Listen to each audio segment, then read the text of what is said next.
इसी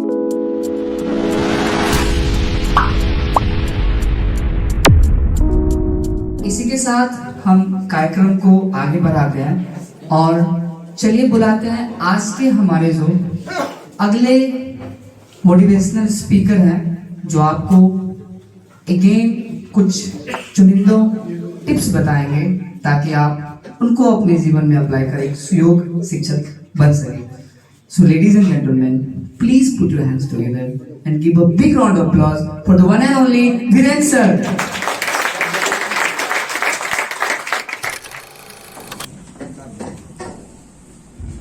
नमस्कार,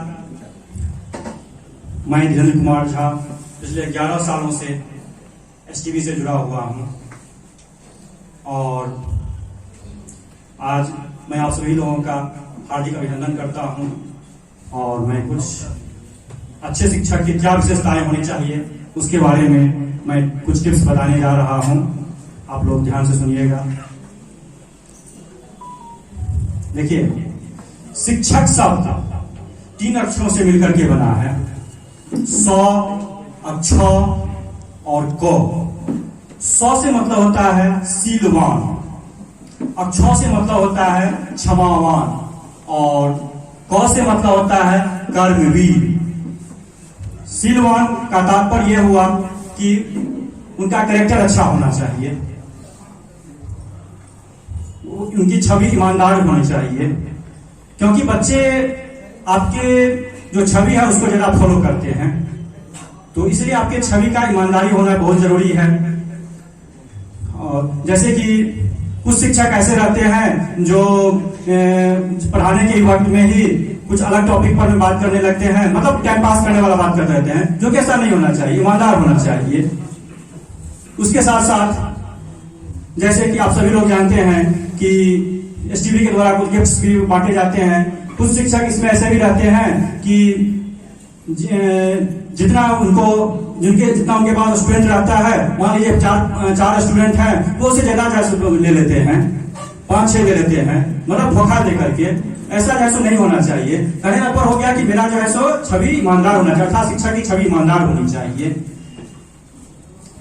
क्षमावान, अर्थात कभी कभी क्या होता है कि छात्र अगर ज्यादा क्वेश्चन पूछ देते हैं शिक्षक से तो वो जो है सो भमक जाते हैं। जैसे कि फॉर एग्जाम्पल, अगर कभी कभी क्या होता है तो बच्चा जो है सो कुछ उठपटांग क्वेश्चन पूछ देता है, तो शिक्षक ऊपर में गुस्सा आ जाते हैं, अरे तुम से टेस्ट ले रहा है वो तुमको आता है। ऐसा नहीं होना चाहिए। या तो आप उसको सही जवाब दे दीजिए, किसी और तरीके से भी समझा सकते हैं, और नहीं अगर आप उसको नहीं जवाब दे सकते हैं तो आप ये भी कर सकते हैं कि ठीक है बेटा, मैं आपको कल बता दूंगा इसके बारे में। और इसके साथ साथ शिक्षक के साथ एक प्लानिंग होनी चाहिए। जब भी आप क्लास में जाते हो, चाहे वो क्लास 1 का हो या 6 का हो या 11th 12th या अप टू ग्रेजुएशन पीजी, किसी भी स्तर के आप टीचर हैं, तो एक प्लानिंग होकर जाना चाहिए। अर्थात अपना पहले आप खुद होमवर्क तैयार करके जाइए। जब तक आप खुद होमवर्क तैयार करके नहीं जाएंगे तब तक आप बच्चे को सही ढंग से आप शिक्षा नहीं दे सकते हैं। अर्थात आपको पहले खुद तैयारी करना चाहिए क्लास में जाने से पहले। ये काम आपको डेली करना है। कुछ टीचर को ईगो रहता है कि हमसे बड़ा कौन है, लेकिन ऐसा नहीं होना। अच्छे शिक्षक कभी भी ये ईगो नहीं रखते हैं। इसी बात पर मैं आप लोगों के सामने में एक छोटी सी स्टोरी रखना चाहता हूं, जरा गौर से सुनिएगा। 2 लकड़हारा था, वो दोनों अच्छे दोस्त भी थे। दोनों जंगल में लकड़ियां काटने के लिए जाते थे और लकड़ियां काट करके उसको मार्केट में बेच देते थे। उससे जो भी उनको इनकम होता था उससे उनके परिवार का भरण पोषण चलता था। समय का चक्र बीतता गया। कुछ वर्षों के बाद उसमें से एक लकड़हारा काफी अमीर बन गया। अब वो जंगल में लकड़ियां काटने नहीं जाता था, बल्कि उसकी खुद की अपनी दुकान हो गई थी। उनके काफी नौकर चाकर थे और सारा काम उसके नौकर चाकर ही क्या करते थे। और दूसरा लकड़हारा जो था वह गरीब ही रह गया और इससे उनको जलन होने लगी और उनका जो है सो नुकसान पहुंचाने के बारे में सोचने लगा, लेकिन उसमें कभी वो सफल नहीं हो पाया। और अंत में जाकर के वो अपने साथी लकड़हारे के पास पहुंचा जो अमीर था।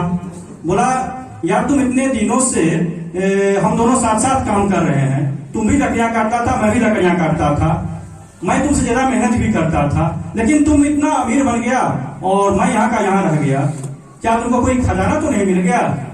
तो उसने कहा कि नहीं नहीं यार, मुझे तो कोई खजाना नहीं मिला। तो बोला क्या, जब भी मैं, इस पंक्ति को ध्यान से सुनिएगा कि उन्होंने क्या कहा, कि जब भी मैं जंगल में लकड़ियां काटने जाता था तो लकड़ियां काटने के लिए जाने से पहले मैं लोहार के पास जाता था और अपने कुल्हाड़ी में धार करवाता था। ये मेरा डेली का काम था और उसके बाद ही मैं लकड़ियां काटता था। क्या तुमने ऐसा किया? तो वो सुन करके सन्न रह गया और वो कहता है, नहीं दोस्त, मैं तो ऐसा आज तक कभी नहीं किया हूं। अस्तु, कहने का तात्पर्य यह हो गया कि जब भी आप क्लास में जाते हैं तो उसके लिए आप प्लानिंग करके जाइए, तभी आप जाइए। चाहे किसी भी क्लास को पढ़ाने के लिए जा रहे हैं आप, तभी आप अच्छा एजुकेशन दे सकते हैं। क्योंकि कुछ लोगों को ऐसा रहता है, कई टीचर को ऐसा रहता है कि उनको दूसरे टीचर की बुराई करते रहते हैं। जैसा कि आजकल अधिकतर शिक्षक में ये देखा जाता है, खास करके 80% टीचर में देखा जाता है। आप लोग भी कोचिंग पढ़ने के लिए कहीं पर जाए होंगे और देखते हैं कि टीचर लोग जो है सो दूसरे टीचर की जैसे बुराई करते रहते हैं।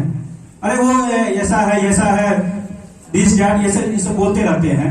जो अच्छे टीचर रहते हैं कभी दूसरे शिक्षक की बुराई नहीं करते हैं। जितना देर वह बुराई करने में लगाएंगे, अगर उतना समय अपने पर में ध्यान दें, अपने बुराई को निकालने पर में ध्यान दें, वो बेहतर रहेगा। इसीलिए वह कभी भी दूसरे शिक्षक की बुराई नहीं करनी चाहिए। ये सबसे जो है सो बुराई है, क्योंकि ज्ञान एक ऐसा चीज है जो कभी भी जो है सो वो नहीं लेने की चीज नहीं है, वह निरंतर लिया जाता है, जीवन पर्यंत लेने का चीज है।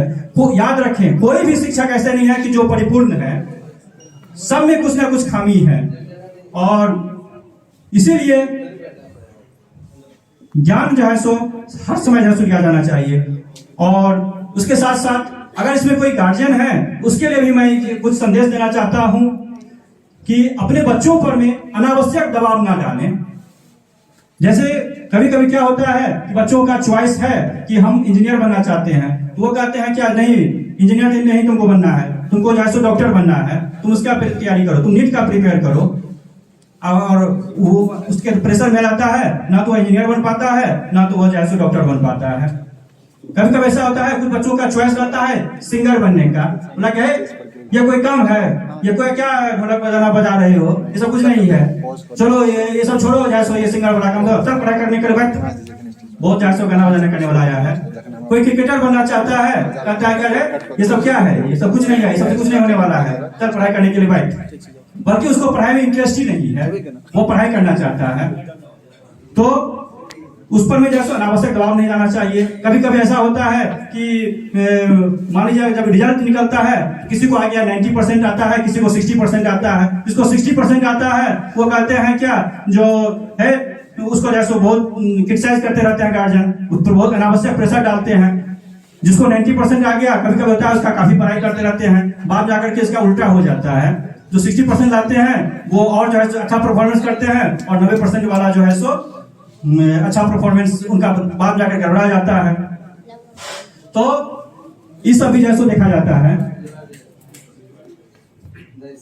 और अंत में मैं अपनी वाणी को विराम देने से पहले एक छोटी सी बात कहना चाहूंगा कि किसी विद्वान ने ठीक ही कहा है कि सोच बदलो सितारे बदल जाएंगे, सोच बदलो सितारे बदल जाएंगे, नजर बदलो नजारे बदल जाएंगे, किश्तियां नहीं बदलती, दिशा बदलो किनारे मिल जाएंगे।